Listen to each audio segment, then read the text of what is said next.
आज से नवरात्रि प्रारंभ हुई है। नवरात्रि के विषय में हम थोड़ी सी आपको जानकारी और कुछ नियम बता दें। उनका आप लोग ध्यान रख करके अगर पालन करेंगे तो संभवतः यह नवरात्रि बहुत लाभकारी होगी।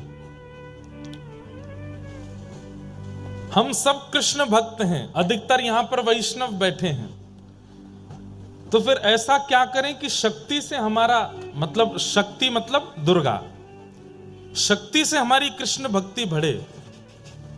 उसके लिए क्या प्रयास करें? तो एक बात याद रखिएगा, गोपियों ने भी रास विहार करने से 1 वर्ष पूर्व कात्यायनी की उपासना की थी और कात्यायनी ने ही कृपा करके श्री कृष्ण को प्रदान किया। सीता जी ने भी राम विवाह से पूर्व देवी उपासना की और देवी को प्रणाम करने के पश्चात फलस्वरूप राम जी मिले। रुक्मणी जी ने भी कृष्ण विवाह से पूर्व शक्ति को प्रणाम किया और शक्ति की कृपा से ही श्री कृष्ण प्राप्त हुए। इससे यह बात सिद्ध होती है कि कृष्ण प्राप्ति जिन्हें भी करनी है उन्हें पूर्व प्रणाम शक्ति को करना पड़ेगा, देवी को करना पड़ेगा। तो चाहे मैं हूं, चाहे आप हूं, चाहे यहां विराजमान सब हैं, पंचदेव आपके जीवन में होने चाहिए। पहले सूर्य, उनको प्रणाम करो नित्य। बहुत छोटे छोटे से नियम हैं। रोज सुबह उठते ही, स्नान करते ही कुछ मत करिए, बस हाथ जोड़ करके सूर्य प्रणाम। वैसे तो सूर्य को अर्घ बहुत प्रिय है, अगर हो सके तो तुरंत अक्षत चावल और कुछ रोली मिला करके थोड़ा सुगंधित जल करके सूर्य नारायण भगवान को अर्घ प्रदान करो।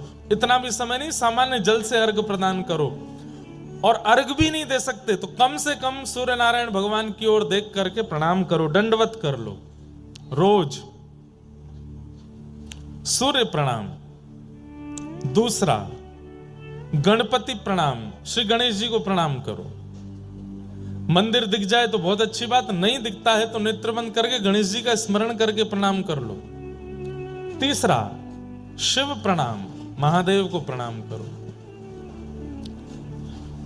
चौथा, नारायण को प्रणाम करो, शंख चक्र गदा पद्मधारी श्रीमन नारायण। और पांचवा, शक्ति को प्रणाम करो, दुर्गा को प्रणाम करो। ये 5 प्रणाम रोज करने वाले व्यक्ति का कभी अनित नहीं हो सकता। ये 5 प्रणाम नित्य करने चाहिए। जय हो। तो मैं जो निवेदन कर रहा था वो बात आप बहुत ध्यान से सुनिए।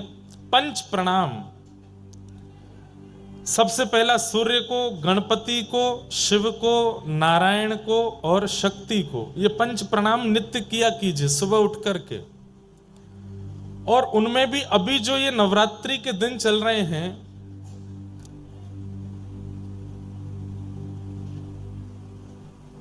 तीन 365 दिन में भजन करके, भक्ति करके, साधन करके, नियम करके जिस भाव को आप प्राप्त नहीं कर पाते हैं वो इन विशेष रात्रियों में प्राप्त हो जाते हैं।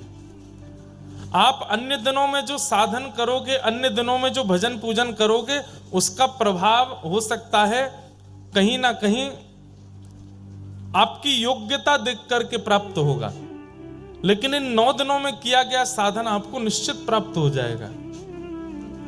और इन 9 दिनों में कोई बहुत बड़ा नियम नहीं बता रहे हैं हम आपको, बस एक नियम बता रहे हैं।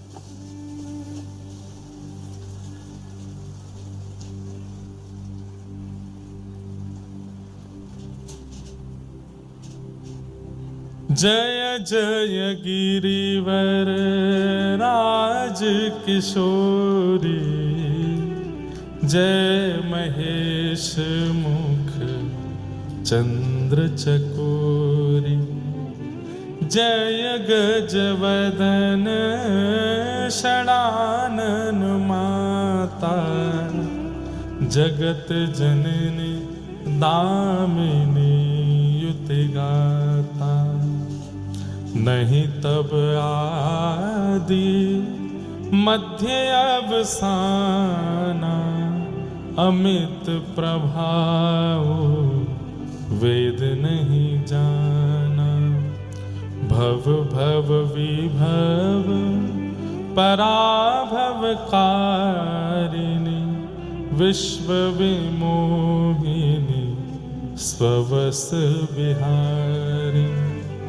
बस ये पंक्तियां गौरी स्तुति की रोज गानी है 9 दिन तक।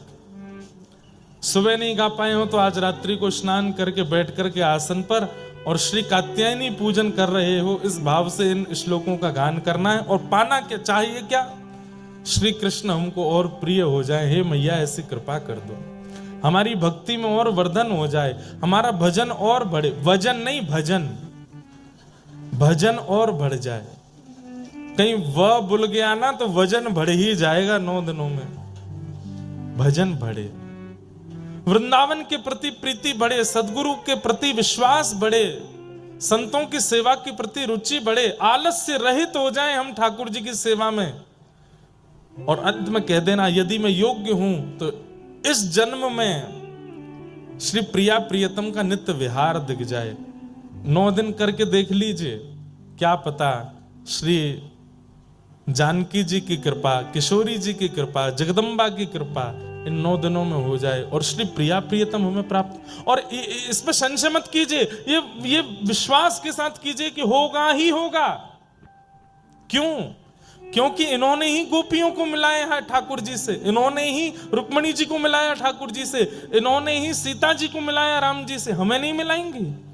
निश्चित मिलाएंगे। तो 9 दिन ये गौरी स्तुति की 4 पंक्तियां हैं, इनको रोज करना और कुछ मत करिए पूरे दिन।